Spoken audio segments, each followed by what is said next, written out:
welcome back to the For a Purpose podcast. My name is Jayden Boyce. Alongside me is John Hinzman. To the left of me is a man who is on broke 44 Guinness World Records for a TV show in also the biggest jackpot ever in $10 million.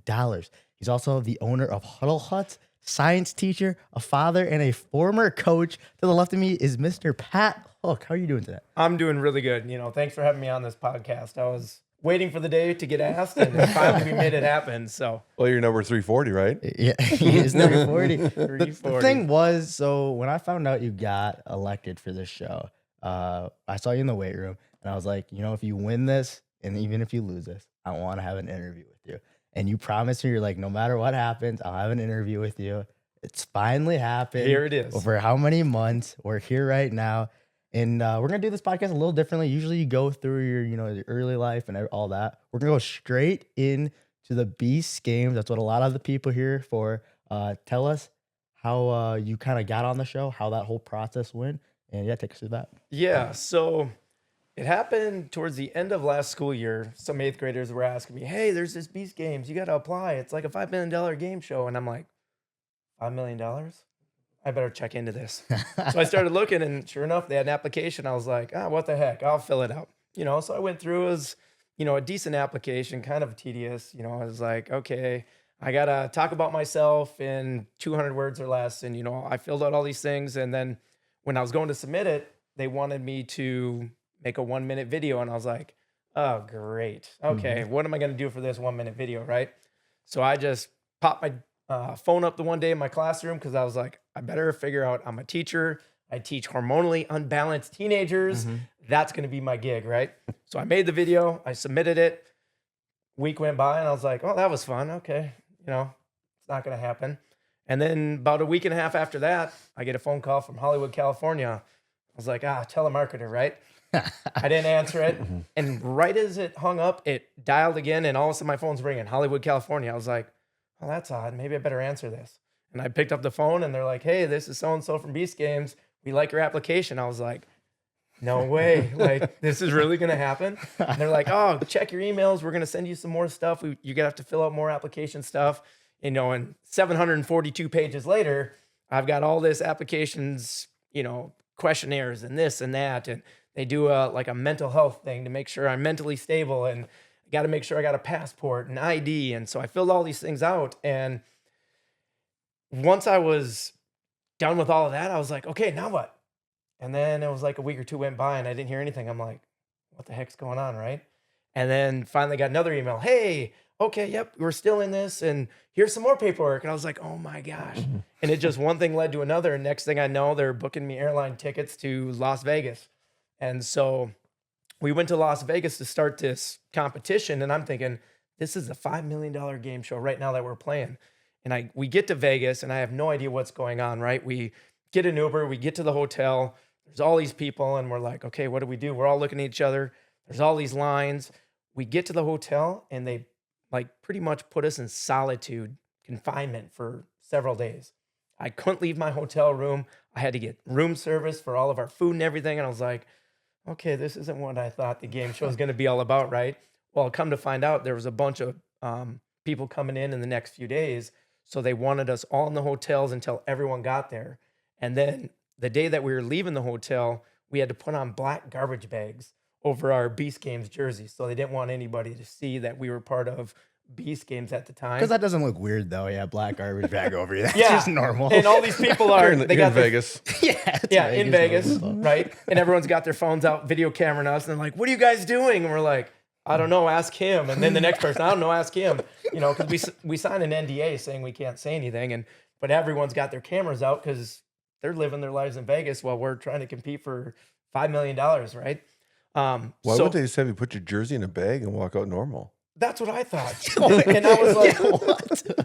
And I'm thinking to myself, can I just put something over my jersey? Like a coat or something and totally be fine? No, we are all in black garbage bags. And it's the middle of summer in Las Vegas. So it was like a sweatsuit. We're just drenched, right? Some psychological test or something in there. Yeah, and I was thinking, they're trying to weed the week out, right? Like, I can do this, no problem.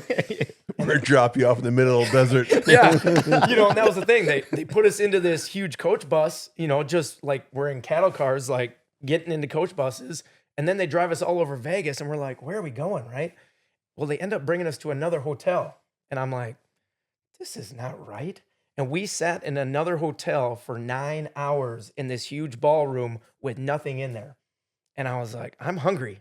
Where's the food? Wait, right? nobody told you anything? No, nobody knew anything of what was going on. They just said, here, pack your stuff. You're going. Well, we were there, and I don't even know why we were there for like 9 hours. Because then 9 hours later, we get back on the bus, and everyone's like, aren't we going to eat? And they're like, oh, no, not yet. We're getting you to where we're going, because they didn't tell us where we're going, right? And so we get back in this bus, and I'm like, we're just touring Las Vegas.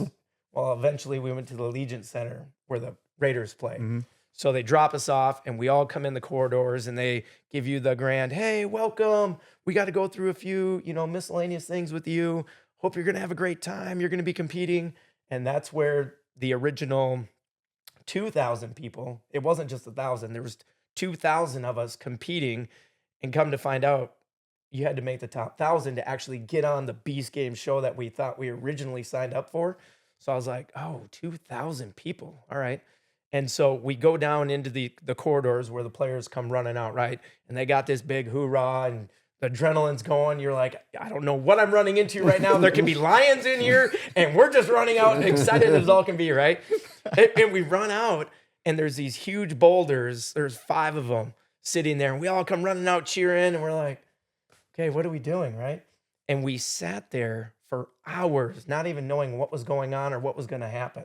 And so for me, I thought it was going to be this production, because being on Deal or No Deal a long time ago, it was a whole different experience. It was very quaint. You're in a 5-star hotel and you were taken care of. Here it was like, you don't know what's going on for hours and hours and hours. And so we get in here and I'm like looking around this stadium, right? Like, this is a cool stadium. I'm like, what are we doing? And so we just started mingling with people and started talking. And what they would do is they would film overnight, which I didn't know. So you would go all day, and then Jimmy and all his crew would come at 7, 8, 9 o'clock at night. They would have their main producer guy come out and give us the game and the rules. And then they let you sit for hours and ponder what you were going to do and strategize. Really? Yeah. And when you'd strategize, you had no idea what you're strategizing for. They gave you the rules. And then all of a sudden, Jimmy would come out and it'd be a totally different game than what you thought it was going to be, right? And so this mental game of, we're going to tell you a little bit, we're going to let you strategize, but then the game's going to be totally different than what you just strategized for, and it's not going to be what you think it is, right? And so that first day goes on, and we had to sleep on the field every single day. So once we got in here, we didn't have our phones. They took our phones, they took our bags, they took everything. And it was just me and this in my garbage bag, but they let me take my garbage bag off when I got to the stadium. And so they're like, here you go. Here's a sleeping bag. Go get a sleeping bag over here in the corner. You guys get rest. In the morning, we'll get you breakfast, which we had just had supper. And during these games, the food, there was 2 meals. One meal was this little tiny chicken breast, about 1/4 inch thick like this, with some quinoa rice and some steamed vegetables. I was like, that's about 150 calories. I need about 19 of those, right? And that's all you got, and water. I'm like, okay. And then breakfast came that next morning. We all woke up, and here I wake up in the middle of the NFL stadium. I'm like, all right, this is kind of an experience of a lifetime right here, right? And they're like, oh, breakfast time. I'm like, oh, sweet. I'm looking for some maybe warm eggs. No. You know what it was? A cup of oatmeal, plain oatmeal, not even cinnamon, plain, and some steamed vegetables again, and a hard-boiled egg. Oh. And that was it. And those are the 2 meals that we rotated every single day. All I'd be thinking about is like, what if I was just at a hotel? I could just like, do the whole waffle thing, eat some like literally like anything else, man. But no, we're in a stadium with a sleeping bag, and then they give you this little tiny toothbrush that you brush your teeth with every day. So I have breakfast, and we're all kind of talking like, okay, what's going on? What are we going to do today? They're like, Jimmy's comes and goes. It's weird. Like, Jimmy will come and go. He'll kind of hype everyone up, and then he kind of disappears for the day. And so let's see. So we get there, get breakfast. And then that night, we know that first competition is going to happen. And it was these 5 huge 10,000-pound balls that what happened was they just said, hey, you got to get into teams of 4. I think it was like 400 people. You got to get in teams of 400 and you got to line up next to a ball. So it's just mass chaos. People are running like. How do you organize 400 people? Like when teachers are like, hey, split up in groups of 30. 400? You like do a head count? 400, right? And so everyone's like, oh, you come with me, you come with me. Oh, if we got to get big guys, hey, you come over here, you come over here. So it's chaos, right? And then they start throwing pennies out on each line. And at the time, I'm like, oh, handing pennies back to people behind me. All of a sudden, the guy beside me goes, dude, you got to grab a penny because if you don't, you're not on our team. I'm like, oh. So I quickly put on a penny and then kept handing them out, right? Well, the people that were in the back of the lines, they ran out of pennies. So there was one more rock that didn't have like barely anybody in. All the extras that never got a jersey in all the lines ended up in that one. So you've got these really athletic people playing with each other. And then you got this last line, which was all the misfits. And right away, I was like, I'm glad I'm with this group because I had a lot of like big, strong Division I like football players, basketball players, MMA fighters. Like, I'm like, I like our team, right? And so all of a sudden, they're like, all right, on the count of 3, you're going to pull, and the first one to pull it up or the last one to get it up is out of the games. And we're like, oh my gosh. So all of a sudden we're strategizing like how we're going to pull this thing, right? We're like, okay, 1, 2, pull, 1, 2, pull. And all these people, 400 people trying to come together to come up with a strategy. You should be part of that once. Oh. Everyone and their mother's got an idea of what they want to do, right? And then all of a sudden it's game time and everyone's still fighting over what the best strategy was. Well, when we started pulling that ball for the first time, we thought it was going to be heavy. And as soon as we started pulling, it was like, we don't even need to like 1, 2 pull because we thought we needed to be in rhythm.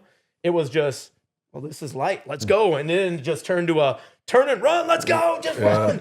And, and the balls are going up. And of course, that one last group that had all the misfits, they ended up getting out the very first game, right? So they all leave. I'm like, all right, sweet. We made it through the first round. And Jimmy's like, all right, great job. Get some rest because we'll be back at it tomorrow night. And so I'm like, I got to get all my contacts and our clothes. So we had to put all of our underwear and our toiletries in a Ziploc bag. And they said, when you get into the stadium, you'll be able to go get that stuff and you'll be able to change your clothes and, get your contacts and all that. Well, the problem was there was not enough workers and too many contestants. The line was like 5, 6, 7 hours long to get underwear or your contact case or medications. And that's where a lot of people during this show, you might have heard all the controversy and the lawsuits and things. And because people with medications couldn't get their meds on time. And so there were some people that had seizures and whatnot. And I don't know if it was medicated related or not, but it was the fact that some people needed medications and they couldn't get them. And for me, it was like, I need my contacts, right? Because you go 12 hours with contacts, all of a sudden it's like sandpaper, right? Well, I get in line and I'm waiting. All of a sudden I hear it's like 5, 6 hours before you get your stuff. And I'm like, I got to get sleep, right? Because I'm thinking, what's the next competition? Because with Jimmy, you never know if it's going to be this longevity thing where you got to stand for 48 hours or whatever it's going to be. So I'm like, I'm not going to sit in this line. So I went to bed with my contacts in that night. And the next morning, well, it'd be the next afternoon, right? Because your whole sleep schedule is totally off from what you're used to. I woke up and my contacts were just like crusted. And I was like, oh my gosh, that's a bad idea. And so I woke up, went and brushed my teeth that day, got our beautiful, little tiny breakfast. That was cold, by the way. The oatmeal wasn't even warm. So it's just like, I just got to get these calories put in my body, right? Because we're competing. I don't know what's coming next. The next night comes and all of a sudden they start bringing out all these cases. And I don't know if you saw it in his YouTube video. They put out 100 cases and inside there was green lights and red lights. And if you got a red light, you're out. And so we're getting all hyped up for this next one. They don't tell you exactly what the game is, but they give you some rules and stuff prior. So you're strategizing of what you're going to do. And again, all of the strategies that we strategized about was never the case. And so game starts and all of a sudden our strategies that we thought the game was totally not the game. And it was, hey, boom, here's the answer key. You get 5 seconds to look at it. It goes off. when the horn sounds, you got to go get a green light case. And so we're all around all four sides of these cases, and the horn goes, and it's a mad dash of each team. So at this point, there was, I think, 4 or 5 teams right now, 4 teams that were left, and we're all color-coded. And so only so many people were going to make it to the next round. And it was a mad dash, and people were diving, and tables were going down, right? And I saw one that was kind of in the middle of all of these cases, and my strategy was, I'm just going to run as fast as I can in a line that's got 2 or 3 green lights in a row, and I'm going to try to hit the first one. If I don't get it, I'm going to the second or the third. And when I took off, there was no one around me, so I just quickly grabbed a hold of the case. I was like, sweet, I made it to the next day, right? And so we go through all of those. Again, elimination. Now they're dwindling it down a little more. Again, the next night, after that's over, it's actually morning for us, and we go back, and it's like, oh, go get some sleep again. Again, people are standing in line. They're like, okay, today we got a better system. We're going to go alphabetical. When we call out the letters, you can come get your stuff. It was almost 7 hours later when they got to H's. And I was like, if you're XYZ, you're not even getting your meds again. You're not getting underwear. If you're a Mr. Zebra, I mean, what's happening to you? Yeah, I mean, you're in trouble, right? And so again, I didn't worry about my contacts, and I literally slept in my contacts for 6 days. Oh. 6 days with not taking my contacts People out. are tearing up right now. They're watching this. Yeah, people with contacts know what it's like, and I'm talking 6 days. And to me, it was all about like the mental challenge. I thought, the bad food, the lack of, employees or people helping us, I thought it was part of his survival of the fittest, right? Let's see, because at any point in these games, you could walk out the door and leave, right? So I'm like, oh, they're just trying to dwindle out people, survival of the fittest. So I was eating the crap that they gave us every day. I kept my contacts in, threw a little water in them, right? And then the one day, it really started to hit me. So this was into the 3rd competition. I went to get my dinner that night, and it was chicken again. And when I got up to the line, they said, oh, I'm sorry, we're all out of chicken. Here's tofu. I was like, what?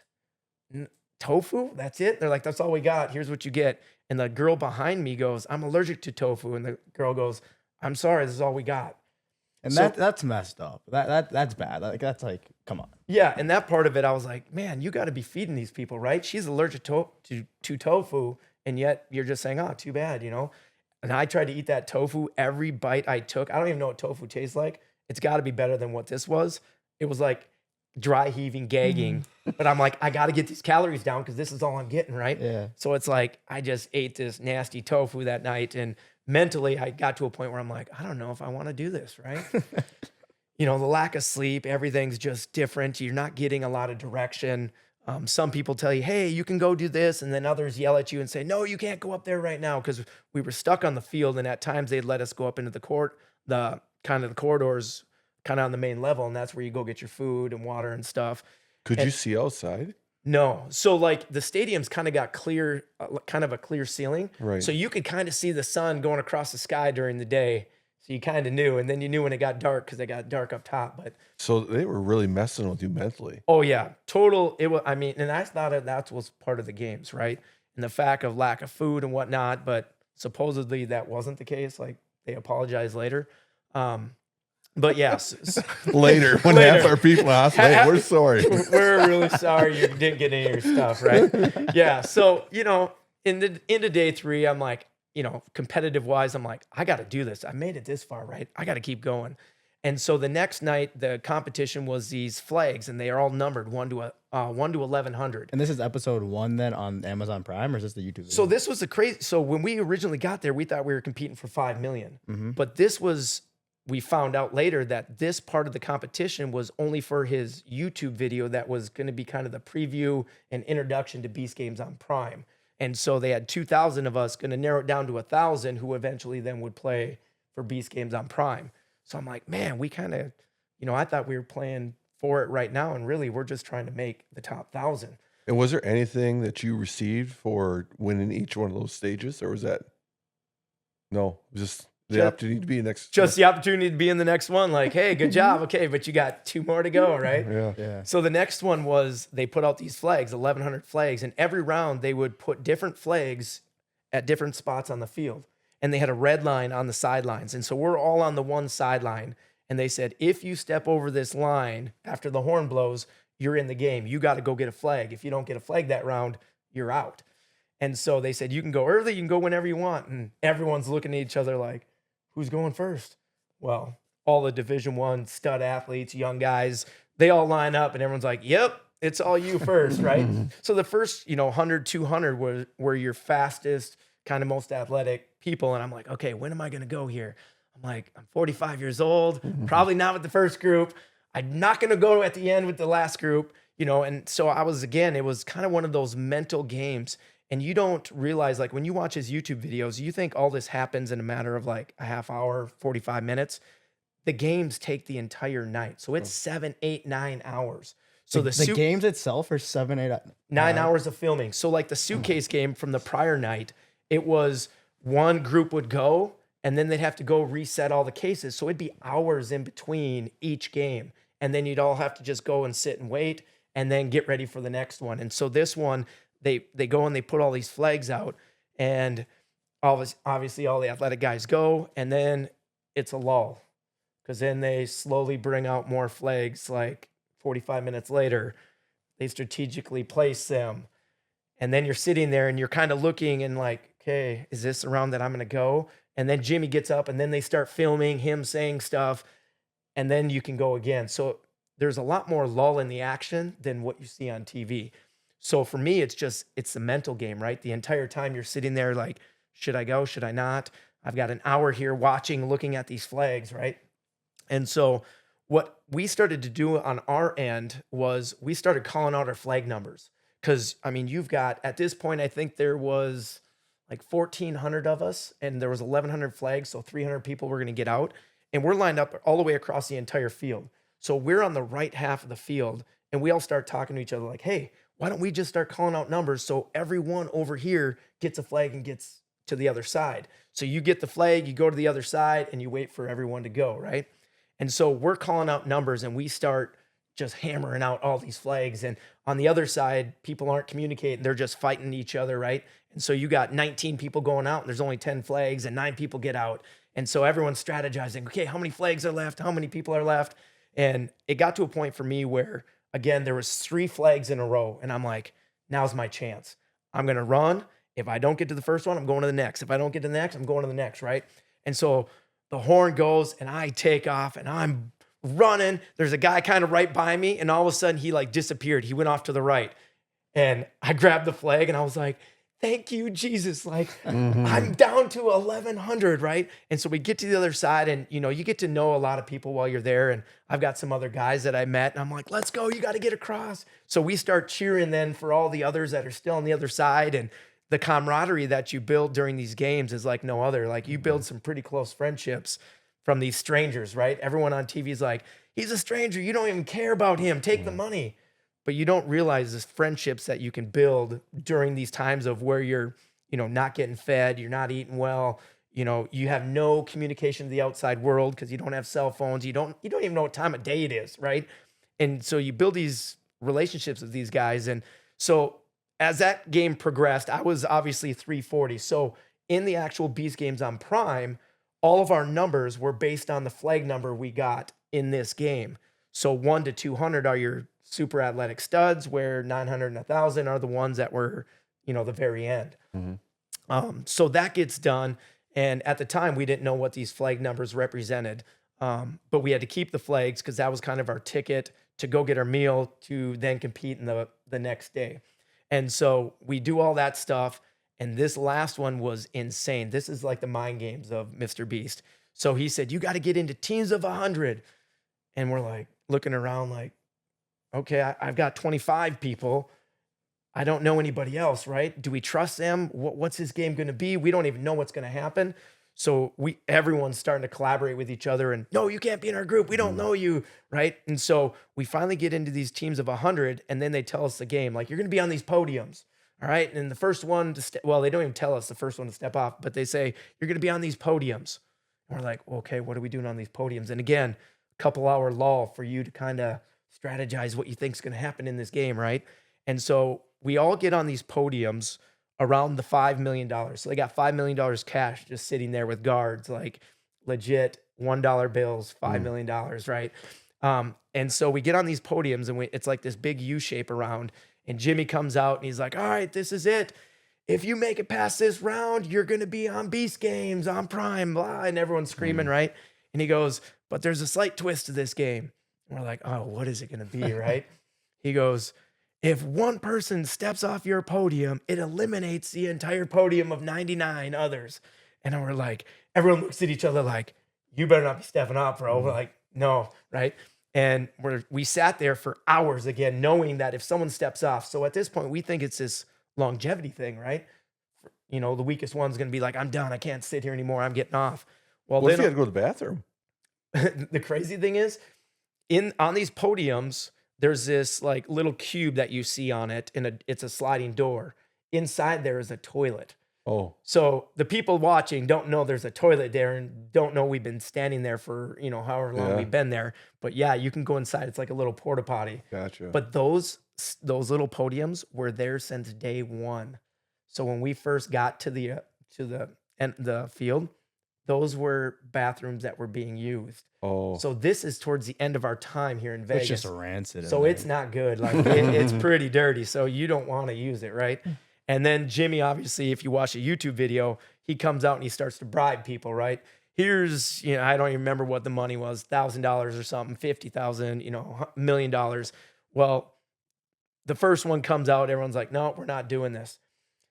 Second one comes out, it's like $50,000. And everyone's looking at each other, and some people are like, well, maybe I'll jump for 50, right? And one guy on my podium's like, that's a lot of money. I was like, you're not jumping off here. I said, as soon as you try to jump off, I'm grabbing a hold of you because you're not going anywhere. I didn't make it this far to have you ruin it for me, right? And so the mental stress of looking around on your podium again, not knowing who is there with you, right? You've got all these people that you kind of think you know, but you don't really know. And when they offered that second amount of 50,000, before the timer even went off, this girl jumped to the money. And all of a sudden, everyone looked at the timer, and the timer never started. And Jimmy goes, I never started the time. And so she ended up eliminating 99 others. And those people that got eliminated, you don't see it in the video, but they were mad. There was an MMA fighter on the one podium that got eliminated that wouldn't leave the podium. And he's just going at this girl. How could you do this to us? You know, we've made it this far and you jump for $50,000 and you don't even get it. And he's just screaming at her. And all of a sudden he like goes to walk away and he goes back to the corner, takes his shirt off, chucks it at her. I mean, he's a jacked MMA fighter, like bad, you know, dude, right? And I'm like, oh my gosh. Like everyone else is cheering and he's just furious, right? And the security come and I'm like, which one of these security guards are going to mess with this MMA fighter, right? This guy is going to tear you apart. And it took 6 guys to corral him and actually escort him away. And so at that point, I'm like, oh my gosh, we made it. Like we are in the top 1,000, right?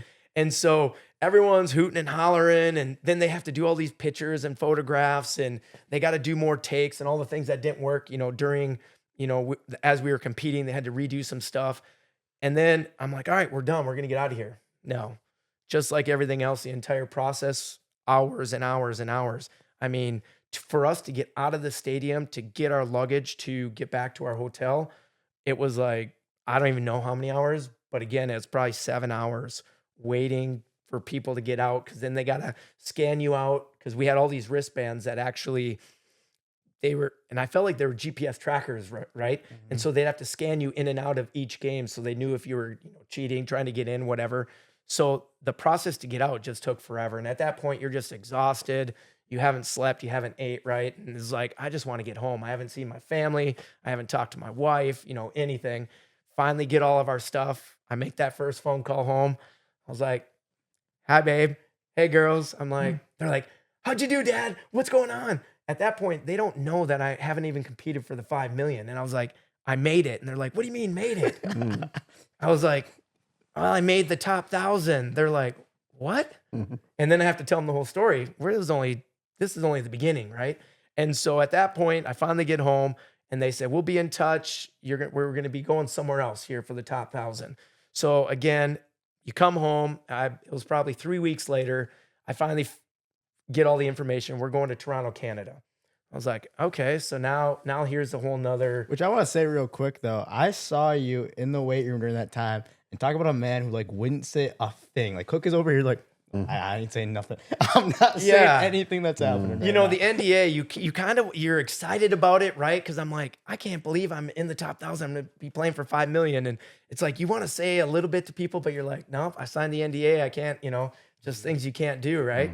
And so for that 3-week period, as I'm home, everyone's looking at me like, why you were gone and now you're back? What's going on, right? And so they don't really know what's going on, but yet I know that there's part 2 coming, right?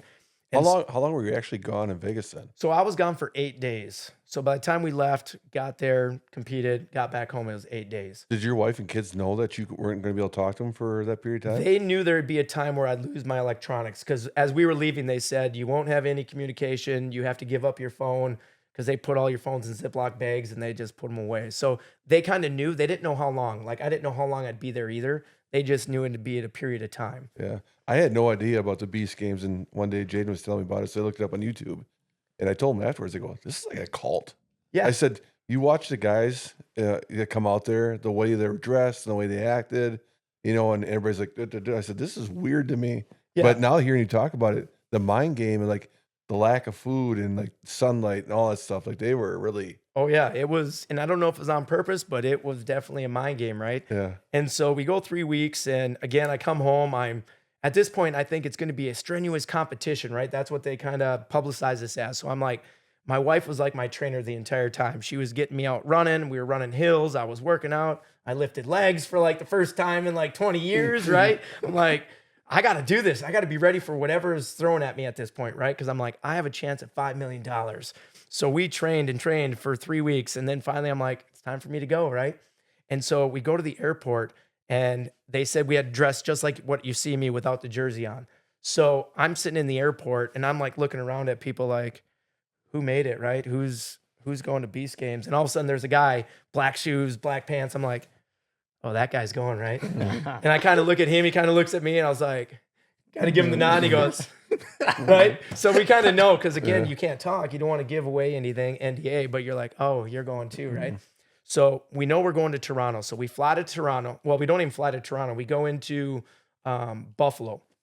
And that's kind of, I think it was Buffalo. Anyway, that's where we were staying. And so we got a hotel. And then we waited for everyone else to fly in, obviously, the 1,000 contestants. So we're all in these hotels waiting. Did you eat a crap ton of food this time before you went in? So this time around, I was like, I'm going to bring snacks. I've got all these things. Like, I'm going to stuff them in wherever I can to try to like get some of these things by security. But we get there for round 2, and it's totally different. So they heard all the bad, publication, and everyone's upset. There's lawsuits, there's this, there's that.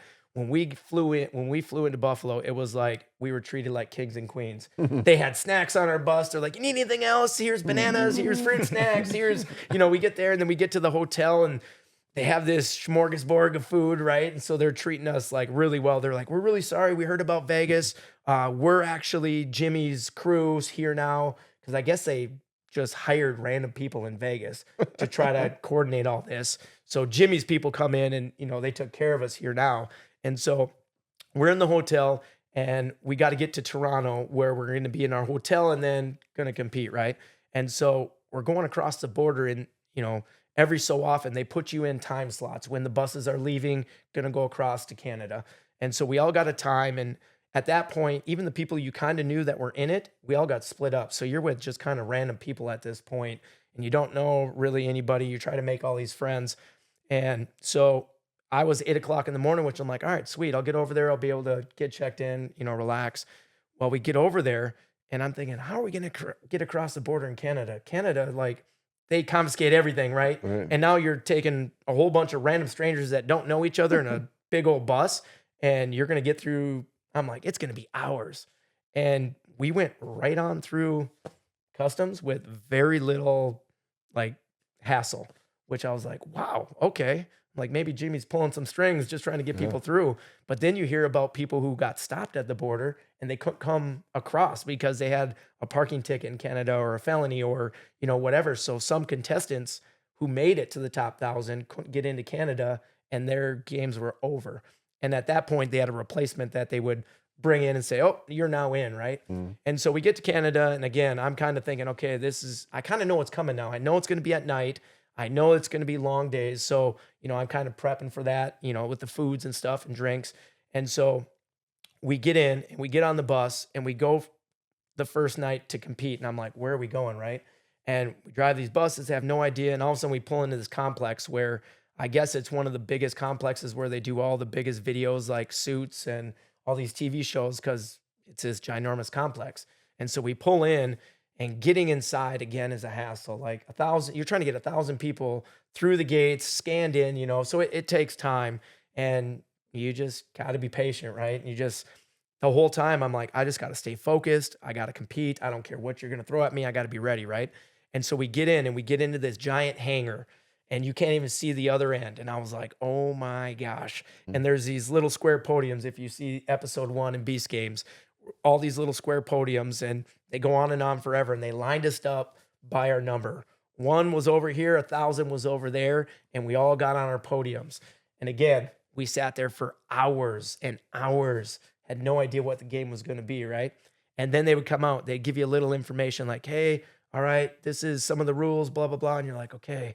And then you start, again, people try to start strategizing. And at this point, I'm like, I'm not even thinking about strategizing because whatever we think about and strategize is never the case, right? So I'm just like, I just got to sit and relax, right? And so I'm sitting there. And then all of a sudden, Jimmy comes out with that $1 million right away and says, hey, there's that little button on the podium. All you got to do is hit it and you can go home and split this $1 million. I was like, he's starting off by giving away $1 million? Like, all right. And so he's like, put up the timer. You got this long to decide. And one guy hits it right away. Oh, he's a millionaire. And time starts ticking down. And I don't know on the video or not, but right at the end, all of a sudden it was like, and you're like, how many people actually took it, right? And there ended up being like 50 some people or 40 some people. They took home like 20,000. That was how we started the games.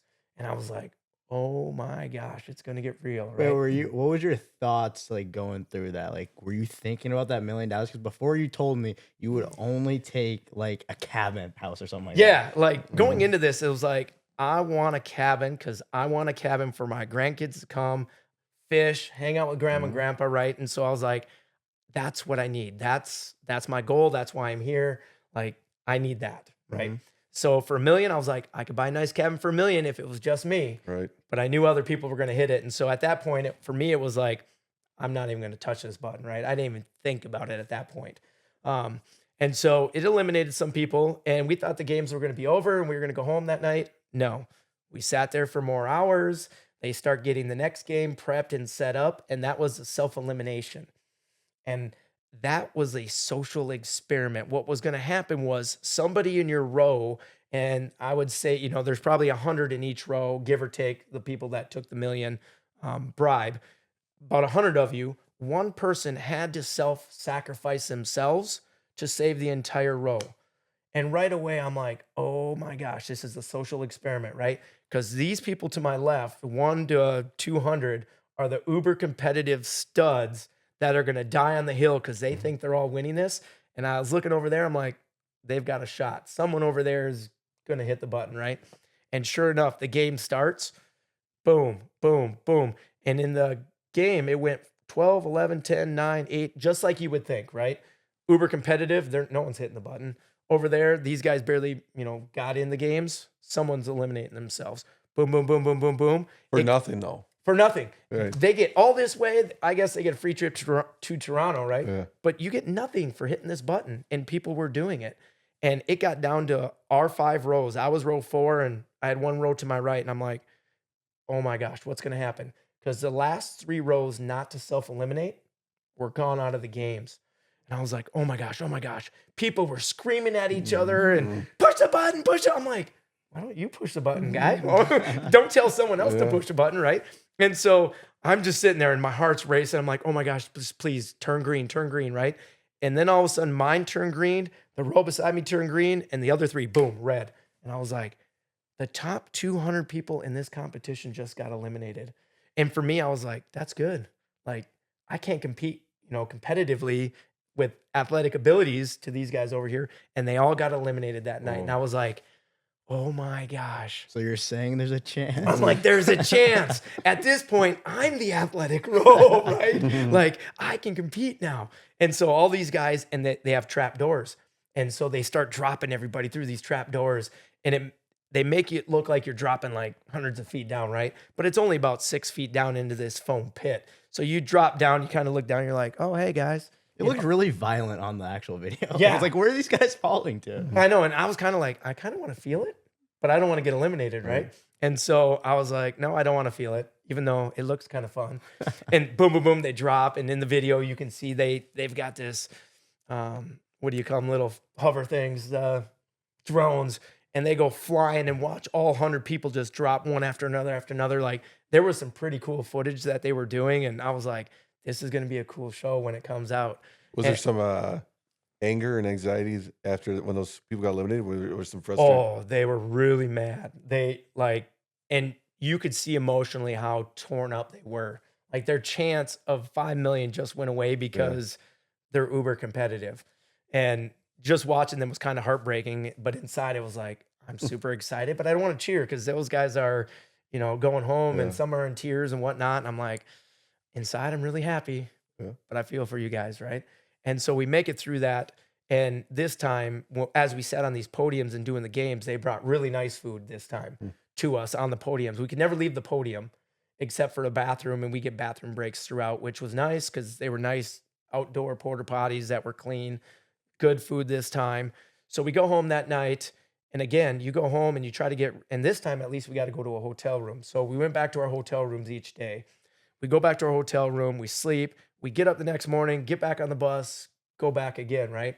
And we get back on these squares again for the night, and we're on to the next round. And what are you down to, like 700 people now? So at this point, there was 1,000 of us, 50 went away, and that one probably eliminated 300. So we're probably down to 700 at this point.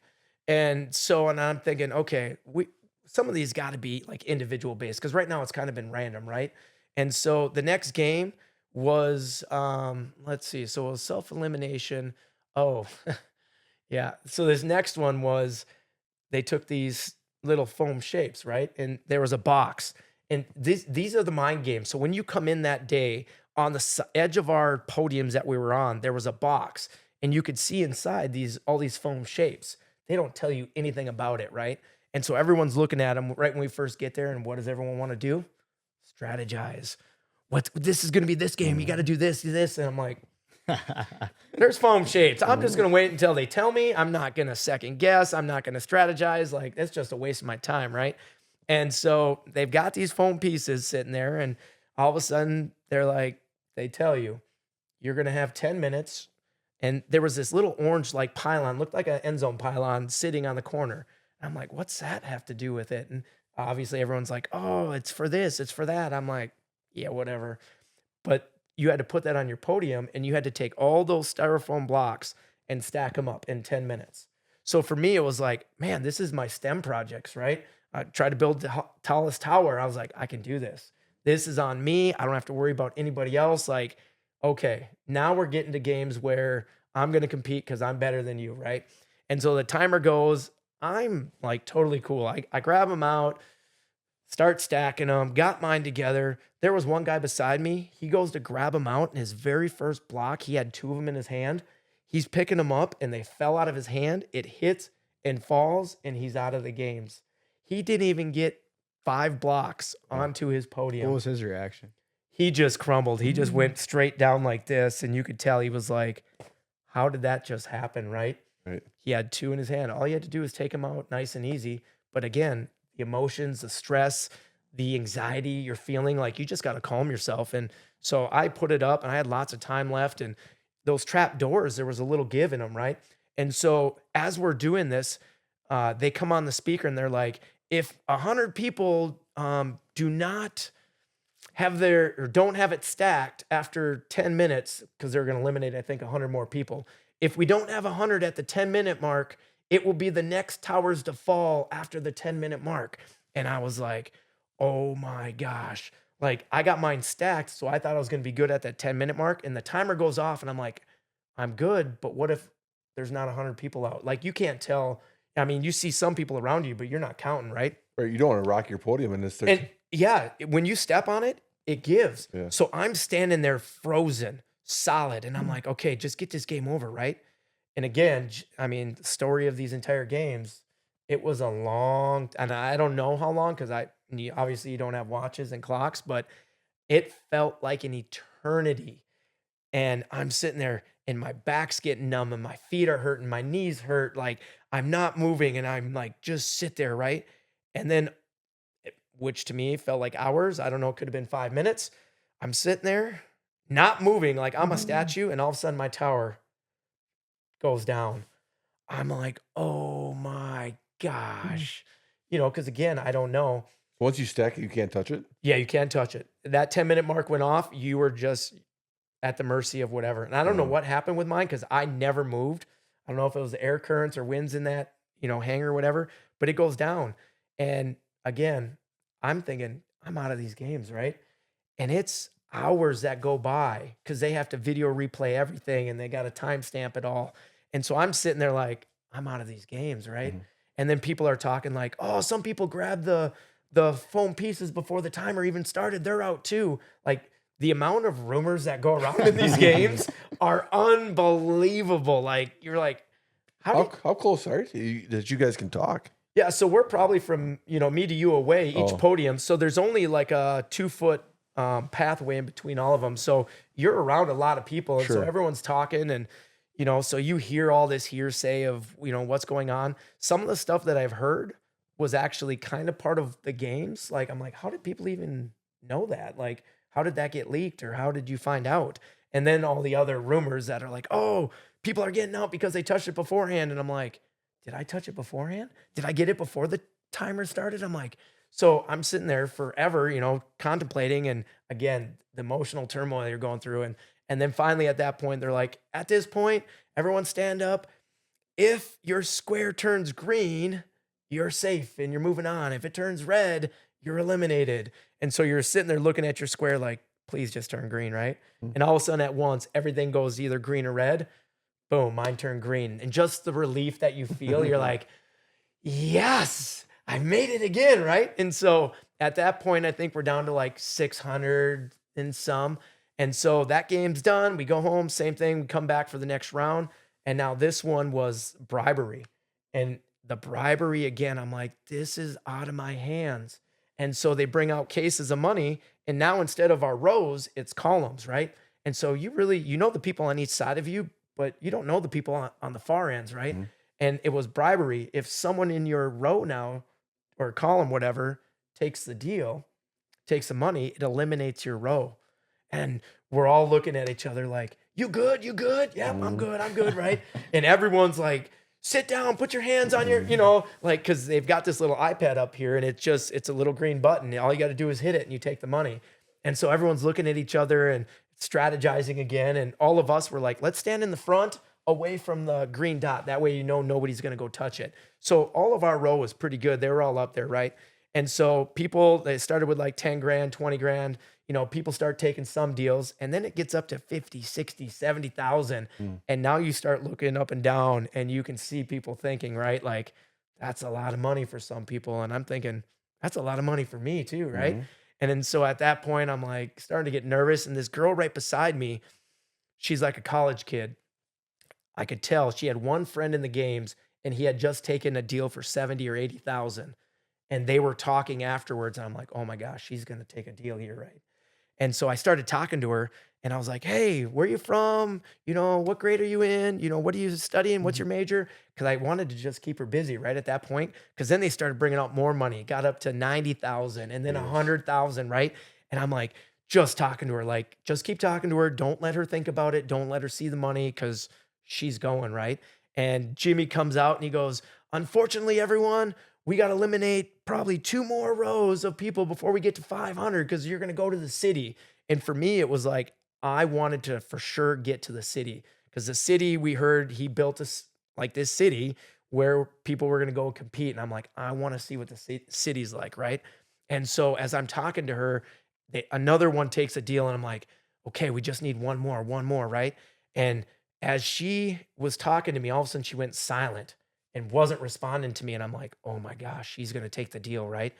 And she all of a sudden started to turn away from me, and she was going to reach for the button. And I'm like, I got to hit this because I can't let her take the money and send me home with nothing, right? I'm like, I got to be the bad guy. So I'm going to reach for the button too. And I was just about ready to hit it, and the other row went red and the games were over. I was like, oh my God. I'm now looking back, $100,000. My wife's looking at me like, why didn't you take $100,000, right? You just turned down a lot of money. You know, deal or no deal, I think I was up to 192,000 and turned it down. And she's like, I could tell, like, I was thinking in my head, my wife's looking at me like, you turned down $100,000 again. 6 figures. Yeah, right? Brandy's like, we could have had $292,000. Right? What Yeah. are you doing If that? my husband would have made the right choice. And so the games are over at this point, and she starts bawling, the girl that I was talking to. And I'm like, hey, what's the matter? She goes, I hate you. I was like, why? She goes, I knew what you were doing. You were just trying to distract me, and I couldn't hit the button because you kept talking to me. I was like, I know. I was like, oh my gosh. Right? But I'm like, we're going to the city. And she's like, I don't care. I don't have any friends here. I'm like, neither do I. Like, we can be friends, right? And so the excitement of just now making the top 500 in Beast Games, and I'm like, this for me, it was a once in a lifetime opportunity. Looking back at, $100,000, I could have taken this, could have taken that, but I was like, I'm going to the city. Like, I get to live in the city. And so that ends the chaos that comes after this. So you've got all these people that have to leave. So when you get eliminated, they instantly pack your stuff, send you a hotel, book your flight, and you're gone, right? So you got all these people leaving, and then all the rest of us going to the city. We have no idea where the city is, right? And so you got to go out, and you got to go. At this point, they took all the luggage for all 1,000 contestants and had it in this one area. Have you ever seen 1,000 Oh my God. luggage cases that all pretty much look the same? And you got to go find yours. Talk about a nightmare. And again, you're sleep deprived because this is an all-night deal. So this is, 5 or 6 o'clock in the morning where you're trying to go find your stuff because you got to get your luggage to get on a bus that's going to take you to the city, right? And so it's just chaos. Everyone's mad. Everyone's upset, even though we just won and we're going on. They're like, can't find this, can't find that. It took me a long time to get my luggage and then my backpack, right? I finally get on the bus, and we're just tired, right? And I'm just sitting on this bus waiting to leave, waiting for people, and you're trying to get whatever sleep you can, at whatever time of the day you can. And finally they're like, all right, here we go. And it was like a caravan of buses driving in the middle of the night into nowhere land. Like, you're looking out, you're like, I don't even know where they're taking us. They could be taking us into the desert somewhere, and we're all gonna die, right? Just the city. Yeah, we just know we're going to the city. Everyone's excited. We have no idea what we're excited for, right? And it's this caravan of buses. And then all of a sudden, as we get up to it, all of a sudden you start seeing all of these shipping containers. And you're like, okay, right? And they pull you up, and the glass doors are right there, see-through glass doors into the city. And when you look in, it's all artificial turf. They've got basketball courts, soccer field. They've got these nice reclining chairs, umbrellas. There's a cafe there. It's called, I don't know, Feastable something or another, that you could get food. They have bunkhouses. Like, you're like, oh my gosh, right? And then the 2 huge towers that you'll see in Beast Games, they're sitting there. And you're like, what are the towers for, right? And so they get everyone there. Is this still in Canada? So this is all still in Canada. So I think this was like an Air Force base or something that isn't used anymore. I don't even know, to be honest. Like, because once it was all dark, so we went from this huge airplane hangar to the city somewhere. I don't know where it is on the grounds here. And so we're sitting there. They get everyone in, and of course they got to do all the filming, right, of everyone funneling in, cheering, all this and that. And you bring all your stuff in, you do the filming, then you go back, you get your luggage finally, and they're like, here you go. Here's where you're going to be living now. And so you go in, you have no idea what's going on. You're just kind of checking everything out. You go in the bunkhouse. And so everyone goes to the bunkhouse. They find a random bunk, right? So you just bunk with all these random people. The beds are made out of plywood and 2x4s with just a little mattress, nothing great. And you're so exhausted at that point. You're like, I just need to go to sleep.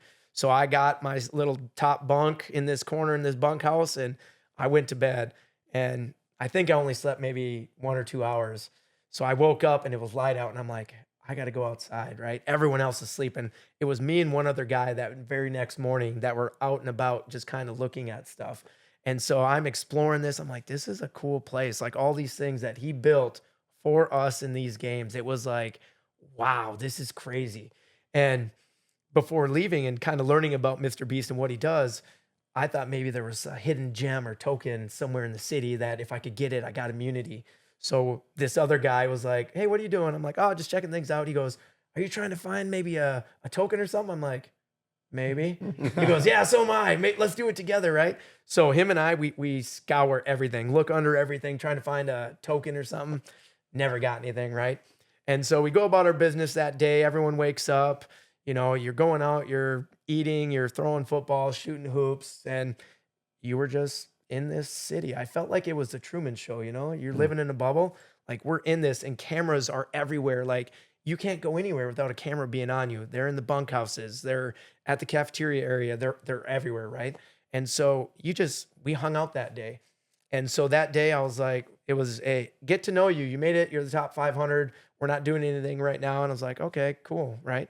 And so that night after we got to experience the city, they started the first games and that game was the 2 towers. And what they did was you had to take a token and it had 1, 2, 3, or 4. And it had either a star or no star with it. The one tower was a star tower and the other tower was the no star tower. And so you had to draw a token out and on it, it said something. So like my first one that I drew out was 1 and it says, use your brain. And so I had looked kind of on the first floor and I saw all these designs on the floor and I'm like, oh, this one's going to be tough, right? Like, I don't know if this is my jam or not. And some other people got 4, which was hope you can catch. And I was like, I need to get hope you can catch. Like, that's what I can do, right? But I had this one, use your brain. And I'm like, dang it, right? Like, I don't know what's going to happen. And then all of a sudden, an hour or 2 later, Jimmy goes, by the way, you're going to have 15 minutes or whatever it was to exchange tokens with someone if you want. And so good luck. I was like, I got to go get hope you can catch, right? So I exchanged twice and finally got a hope you can catch. And so I'm like, okay, I feel good. Like whatever this competition is going to be, I can be part of it and I can, do something. And so that night they put us into rows of each 1, 2, 3, 4. And I think they were going to film all 4 levels that night. But we were level 4, which they said, hey, level 4, you're going first. So we walk up into these towers and we know we're competing against the other tower. We don't know what we're doing. And our game ended up being the dodgeballs coming out from the ceiling into your ceiling tiles. And there was little holes all over and it would bounce around. And you had to catch it, right? I'm like, okay, we can do this. And so they give you an hour or 2 to strategize. What are you going to do? Who's going to catch? Who's not going to catch? And blah, blah, blah. And so we had a good strategy going into it. And I'm like, I feel confident in this game. Like, we're going to do this. And the game started and we thought there was going to be balls dropping left and right. And when you watch the Beast games, it looks like they come out pretty fast, but they're pretty slow. Like it would click, it would bounce around, and then you would catch it. And then the other team would go. Theirs would take a little time. It'd click, then it'd come down, they would catch it. And then we would go, they would go, right? And so it wasn't like ball after ball after ball, which we thought it was going to be. And so we were in good shape. Right? The first one comes out, the guy, we thought he almost dropped it because it like bounced and then he caught it. And if the ball touched the ground, it turns red and you're eliminated from the games. Well, that first ball came out. He was good, right? Our floor never turned red. We kept playing and all of a sudden our floor turns green and theirs turns red. We all explode because we're at this point, it's going to be for the top 250 because they're going to eliminate half of the 500, right? So you just got to win your game to make the top 250. And we're all cheering, excited. I'm like, this is crazy. I'm in the top 250 after competing with 2,000 people, right? We're all excited. And then all of a sudden there's a lull in the action. And we're like, why aren't we getting out of these towers? We're done, right? Like this is over. And a little bit later, like, oh, we're going to, this is what we do. We review all the video, blah, blah, blah. And we're like, oh. And the guy, I know his name, but I'm never going to say his name ever again. We're all mic'd up. Every single one of us has got a mic on, kind of like we are now. So everything I say, you're hearing, right? And this kid starts saying, "It's my fault, guys. I'm sorry. I dropped the ball." I looked at him. I'm like, "We're good. Our floor is green. We're moving on." Shut up, right? Just be quiet. Like, don't say anything. He goes, "I'm sorry. It's my fault." It's like, I'm like, no, be quiet. And he just keeps going, right? And all of a sudden, chaos kind of ensues, right? Because everyone's like, "Just shut up. Why are you talking?" And they're like, "We're going to go to video replay." And for us, it was hours between the verdict and what happened. When you watch YouTube, it seems like it's pretty quick. Boom, boom, it's game's over, right? "Oh, you dropped the ball." It wasn't like that. We sat up there for a really, really long time in limbo, not knowing what was going on. The main producer even comes onto our floor, and pulls this kid aside who's said he dropped the ball. And I'm like, what is going on? Like, just be quiet. And you're on the 4th floor too. so we're on the 4th floor in the middle of the night in Toronto, which at night it starts to get cold and it's breezy. And so it's kind of chilly, right? And we went from this ultimate high to like this, oh my gosh, what's going to happen, right? And the guy keeps talking. And I finally went up to him, and I haven't had it at this point. And I just chewed him a new one. I'm like, "Have you ever watched the NFL in instant replay? Let the video replay do its job. Right. If you dropped it, they will see it." I said, "If they don't, you're good. The play stands," right? Shut up. Actually, you caught it. Yeah. I was like, "You caught it. If the video replay doesn't have video evidence," right? Yeah. Shut up. And the one guy that showed on the video, like, he took him aside. He's like, "Dude, you're on timeout. Like, get over here. Stop." So after when I was home, I was really nervous what was going to make film, right? What was going to be on Beast Games? Because my interaction with him, you see me in Beast Games with my head on the railing, right? And then all of a sudden I turn up, and that's when they kind of cut from me. Right after they cut, I walked over, and that's when I just lit him up. And then when that guy comes over and says, "You're in timeout," that was after I walked away from him. He grabs him and says, "You're in timeout." So my interaction was cut out of the video, which I was like, they could have made me a really bad villain if they would have put that on, film. So I was glad it wasn't on there. But then when they reverse the call and say you're done, it was like devastating. I was like, no way did this just happen. The fact that we made it and now we're eliminated, like, how can that be fair, right? And they show him clearly dropping it. And I'm thinking, if that was truly the case, if that was the video evidence they had, that would have been a done deal. You saw their backstage, all the people in the cameras, like, that was a done deal. But it would not have taken the hours that it took. And again, I don't know. I mean, it is what it is. And obviously I'm here and I didn't win. But, to me, I'm like, man, that's just something fishy. Did you ever see the video evidence of it? They showed it. I couldn't watch it because I was so, like, sick to my stomach. So the first time I saw the video was when it came out on Beast Games on Prime. I watched it. It was a clear shot of him dropping it. And how did he catch it? And after it shows at the bottom, it's like wide receiver. Yeah. You said he was like a wide receiver. And the tough part was we were all talking, like, if you're at all nervous and you're not quite sure, sit down. Like, don't catch a ball. Like, so not everybody had to take a chance at catching it? No. So, like, our strategy was the people that were confident, you're just looking at the ceiling and you're going to catch balls. Yeah. Your eyes never leave the ceiling. People that weren't going to catch, that were nervous, they were going to be our ball retrievers. So we would catch and just hand it off to them, and they would just hold it because you couldn't set them down because then you'd lose, right?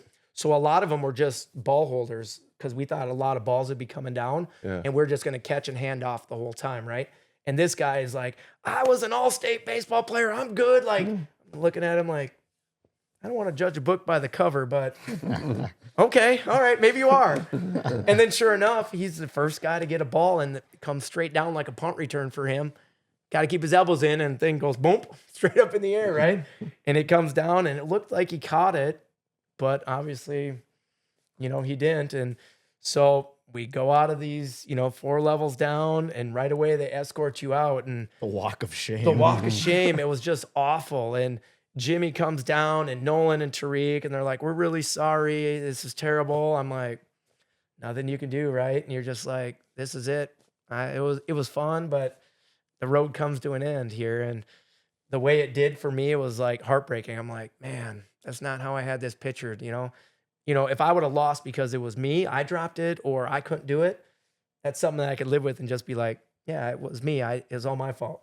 But to have someone else have your fate in their hands, and it was hard. And we ended up leaving, going to the hotel, and you sit in the hotel and you're just sick. You're just like, this is it. And then to make that phone, because once you're eliminated, they give you all your personal items back.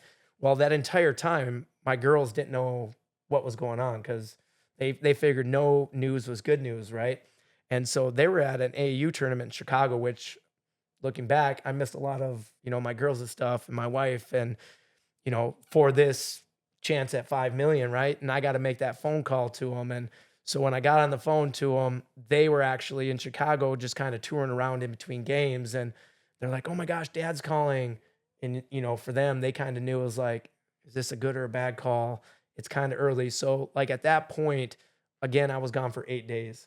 So I didn't talk to them for over a week. And they assumed 8 days probably was not long enough, right? Because they said we could be gone from 4 to 6 weeks, so get on the phone and, I'm like, I'm coming home. And it was just like emotional, sadness. I was really torn, like trying to keep the tears in. I'm like, I'm a strong man. I don't cry. But it was hard, right? Like I didn't make it, girls. I'm sorry, to just be vulnerable to your girls and just say, Dad's coming home. I didn't win it. And you could tell on the other end that they were heartbroken. They were happy because Dad's coming home, right? My wife's happy. I'm going to be home finally again. But the heartbreak, you could tell they were sad, but they were happy Dad was coming home. And so a few days later, I finally come home, see my girls, right? And I was like, well, that was fun. But at the same time, I missed a lot of things. And so, yeah, so it was like a kind of a bittersweet thing. And so did they stay there all the way then to the end? Was it finished off there at that time? Yeah. So after I had left, when I got to the airport, it was a couple days later, some of the people that were, so I found out that they were supposed to film all 4 levels that same night, but because of our controversy, they only filmed level 4 that night. Oh. And that was it. And then the next day, they ended up coming back to film the other 3 levels. And I don't know if it's true or not, because again, hearsay and this and that, but they're like, because they got behind schedule, level 1, which was what I had, ended up just being trivia. It was going to be a different game, supposedly, which again, I don't know if that's true or not, but they said to get back on track, they had to do trivia. And I'm like, well, maybe that is the case. And my original coin was the winning team on level 1. Oh. So if I wouldn't have switched and just let fate be fate, the coin that I originally drew would have went on to the next round. They were the orange team that ended up making it on to the top 250, where they ended up going to the island. So all the rest of those episodes were all there. Although they went to Panama, that's where that island was, where they competed for the island. And then they had vacation there.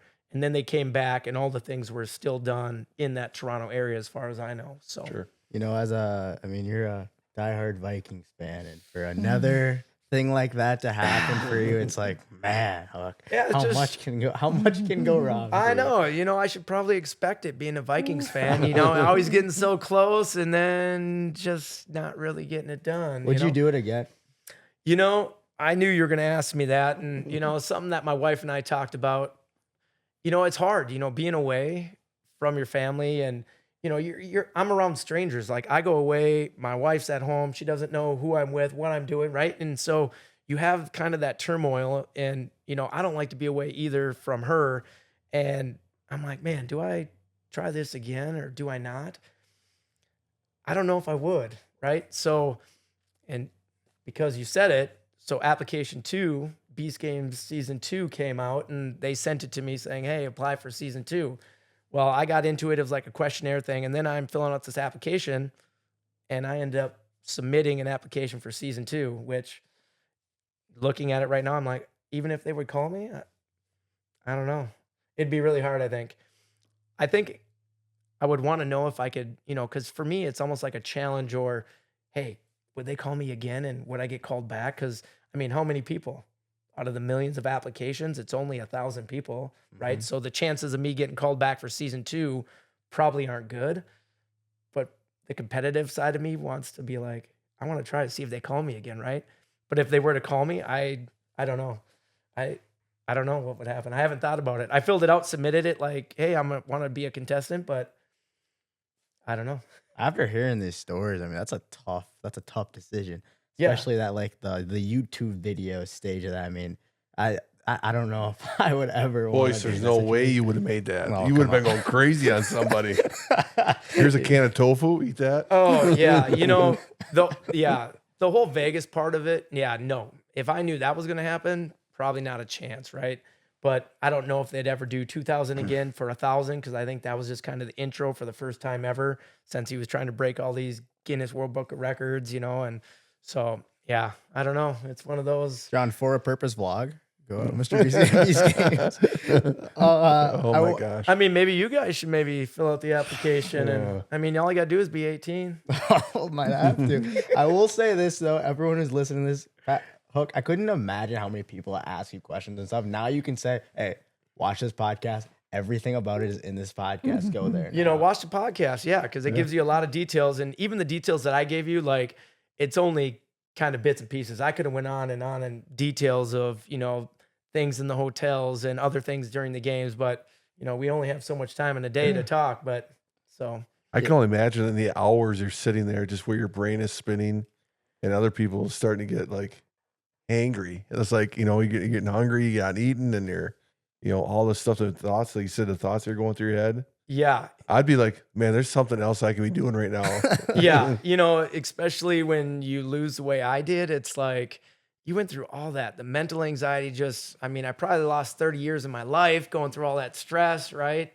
Yeah, it's just one of those that, yeah, you don't know how much stress and anxiety is in it when you watch the games until you're living it and you're there. And, I look at towards the end when they did the elimination train and all those things, I'm like, the emotional turmoil that all them guys and girls went through is just, until you're there living it, you don't know what it's like. And I don't know. I think maybe my next game show might be something a little more just you go, you compete, and you're back home, in a day or two, not weeks on end. Because there's going to be another game show. Well, Naked and afraid. Very afraid, right? Very afraid. After being on a couple game shows, I figure third time's a charm, right? I mean, is it destiny? I don't know. We'll see. It's also said that about Viking playoff games, though. And have you seen all of their transactions and their free agencies this year? Oh, stop it. Look. The best in history right now. Oh, here we go. Noah Newsbaum was saying the exact same stuff. Noah Newsbaum's a smart man. Don't be saying that on the podcast. Look. I know. Now he's got it, Whatever happened to the young lady that you talked out of pushing the green button? Did you ever find out? So, the crazy thing, she was on my floor when we lost. Oh. So she went out the same time I did. And so, yeah. And at that point, she never talked to me again because she hated my guts. Because you cost her $100K. I cost her $100K and she could have taken and been gone, right? And instead, she got $2,000 like I did and kick in the butt and you're gone. So, but the guy who won it, believe it or not, I don't know, we talked about this earlier. The guy who won it was on level 4, the other side. Oh. So I should have been moving on and he should have gotten eliminated. So basically what you're saying is you should have won the $10 million. I'm pretty sure that was what was going to happen if I would have made it through the dodgeball coming from the ceiling, right? I see all these red dodgeballs in school now. I just get PTSD from all these dodgeballs coming from Phi Ed class. Yeah. And John, you probably don't know it, but the winner, his number was 831, and then second place was 830. So a lot of people are like, they're right next to each other. Are they like kind of, that's a question I did want to ask. Like a lot of people, I was watching it with my my roommate and my friends, and we're like, okay, the guy who won it, his like purpose for winning it was like really strong. Yes. And then he was also right next to someone else, and we're like, is this scripted at all? Because it seems like that. It is 100% unscripted. You heard it here first. There's nothing involved where they're like, hey, say this, talk about this. Like it is 100% unscripted. And Deal or No Deal, what they would do during commercial breaks is they would prep you. They'd come up, put makeup on you, give you water, and they're like, hey, we're going to talk about this. Make sure you say this, right? So in between each, they're kind of prepping you on what you should talk about and say and interact with them.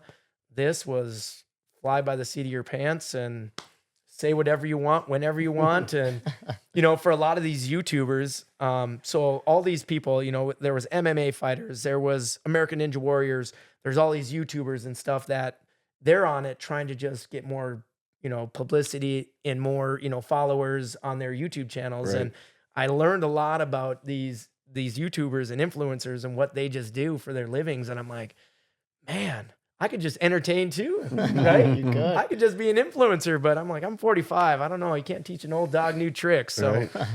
so which is why I got to do my Huddle Huts gig and just keep doing that instead. And So, and you know what? This has gone probably 30 minutes longer than any other podcast. That's why I will lead you to say, though, talk about your Huddle Huts, talk about that for as quick as you could possibly, but you have to promote your brand. yeah, all right. So the Huddle Huts came about actually during our playoff run, the few years that we had some really dang good football teams, and our electronics kept getting wet and they'd short out. And so we're like, we just need to get something that's going to protect our stuff, right?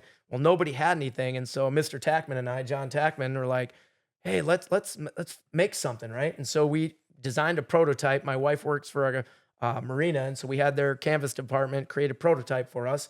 And we started making these tents with a hole in it pretty much that would zip up. And so the camera and everything would move and swivel and all your electronics would stay dry. And, we're like, hey, this could be a business, right? And so we had to get manufacturers, whatnot. And at that point, you had to put money in and, you got to put money in to make money, right? And at that time, Tackman's was like, I don't know if I'm totally gung-ho. I'm like, that's totally fine. I'm like, I think I'm going to do this. And so I shelled out the money and started getting manufacturers and started building our first couple tents, found a manufacturer, and I'm like, all right, I'm going to have a business. I'm going to call it Huddle Huts, and this is what I'm going to sell, right, for football teams. And our first year, it was strictly selling a tent that was customized with school logos and colors with our modification. And from there, it's expanded now to pretty much everything. Anything on fabric, from windscreens to tablecloths, backdrops, travel bags, bleacher seats, camp chairs, like we've got it all. And so our company went from this little tiny, I thought it was going to be a side hustle deal, to it's pretty much a full-time gig. I went from coaching 3 sports to not coaching anything now, because spring and fall, I don't have time, because our business is just kind of exploded. And right now we're in 39 states, and hopefully we're going to get into more states after that. And now I don't even sell. The funny thing is, our business, I barely sell the modified canopy top anymore. It's just literally the quality product we have with the customization at the price that we offer. All these big companies can't compete because they've got bigger overheads and they're paying people. And so as a teacher, I'm trying to provide really good products to schools and businesses in the area at the best price that, schools can afford. And it's working out. It's That's just, awesome. blowing up. And I actually had Hoser came and worked for us for a little while. So now I'm getting people that, need internships and things like that to kind of help. And it's one of those where I'm looking at my teaching gig like, is this really what I should be doing? Right. I mean, I really like teaching. I love coaching, which obviously I had to quit doing. But I love teaching yet. And so for me, it's like, I've made it this far. Why don't, retirement wise, just kind of keep going while I still like it. And everyone else is like, why are you teaching yet? I was like, because I like it. And they're like, you're nuts. But this will be, our business will be something where when time is right, I can just walk away from teaching and just go market Huddle Huts, because money's out there to be made. You just got to go work for it. And I mean, I could make way more money doing that than teaching, but So what's your biggest task then with obviously getting the sales? Is it the inventory coming in and shipping it back out, or? The biggest task, I guess that would be, so it's crazy.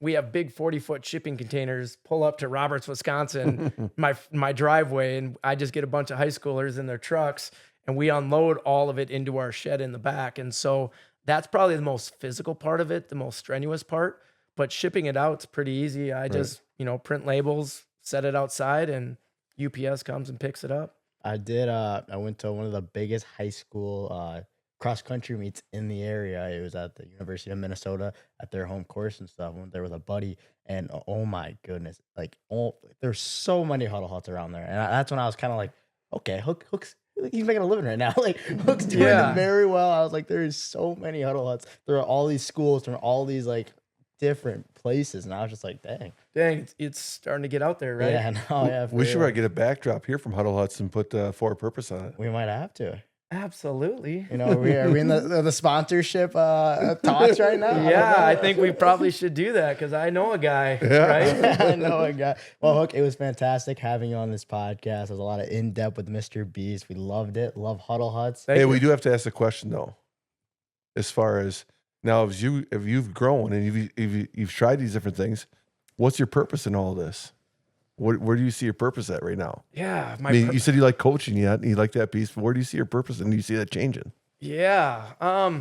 I think when it comes to my purpose, I think my purpose is still school, which is why I haven't just kind of cashed that in. Cause you know, with the little marketing that I do with Huddle Huts and the amount of money we're making, it's like, if I market more, I'm going to make more. Right.